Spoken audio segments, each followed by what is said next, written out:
Welcome to the One Life podcast with Behka White. I am your host, and this is episode 31, Tender Mercies in Parenting. Happy Sunday! Today I have been reminded of a couple tender, painful parenting experiences. I share these to illustrate that especially in our times of need, we are not left alone. God is very mindful of us. My son Jacob was born in 2003 with a rare genetic disease, which caused some pretty severe medical issues. One snowy winter day, I bundled him up and tucked him in his car bed for the 1-hour drive to the children's hospital for a routine checkup. His car bed was similar to a car seat, but the bed lay flat so that he could keep his airway open. I placed his car bed behind my seat on the floor of the van, close to a heating vent, because he could not regulate his body temperature and I was worried about him going hypothermic on the drive. I could reach back and touch him to monitor his temperature. With all of these preparations, we set off for his appointment. Honestly, car rides with Jacob provided me with some respite and recentering. First of all, because my other 3 children, ages 2, 4, and 6, were next door at my neighbor Brooke's house. That woman is a saint. Second, Jacob had such a calming and peaceful presence. He was like heaven.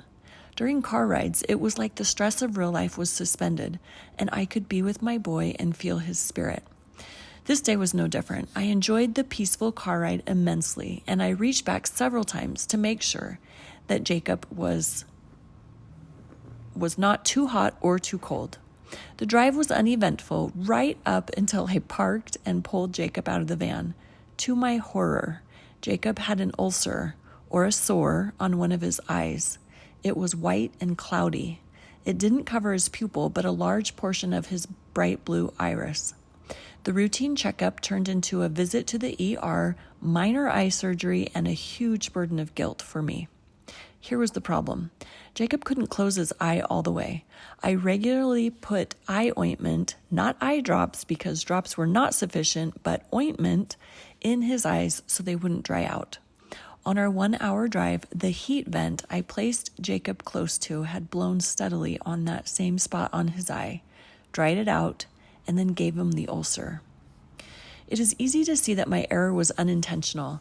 I couldn't see the negative effects on his eyes of my preparations to keep him warm, and Jacob couldn't cry to alert me that there was a problem.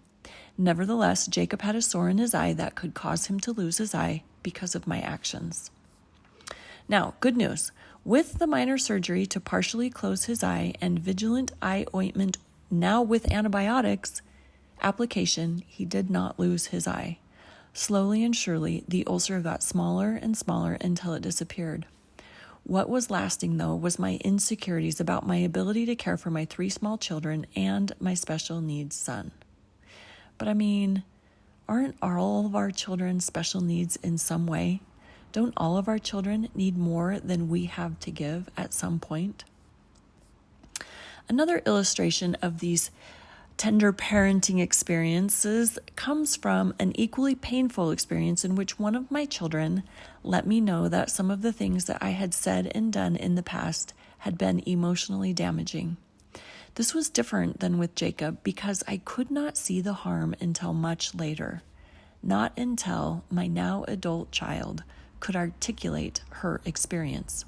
Seeing the events from her perspective, I was horrified at my behavior and the outcomes.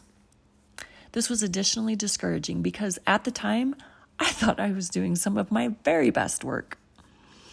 Both of these experiences were painful. Even though I felt very alone, there were moments when God showed up in small ways to let me know of his big presence. I call these tender mercies. With Jacob in the IER, there was a roughly dressed gentleman in the waiting room who struck up a conversation with me.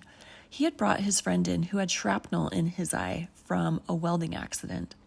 The gentleman asked me about my son. He asked me about my family. He made the conversation easy, and best of all, he made me laugh. When his friend came out of the office, the man stood to go and reached out his hand to give me something. Instinctively, I reached to meet him. He handed me a $100 bill. "I can't take your money," I said in surprise. He said, "I want you to have it, you and your boy and your family." I humbly thanked him. The two men left, and I sat alone with Jacob in the dimly lit waiting room. Against my will, I started crying, releasing built-up tears of stress from months of trying to care for Jacob and my 3 other young children. A $100 bill would not fix Jacob's eye or his medical condition, but it did communicate love and connection and encouragement. I felt seen and uplifted by God, delivered through another human. It was a tender mercy.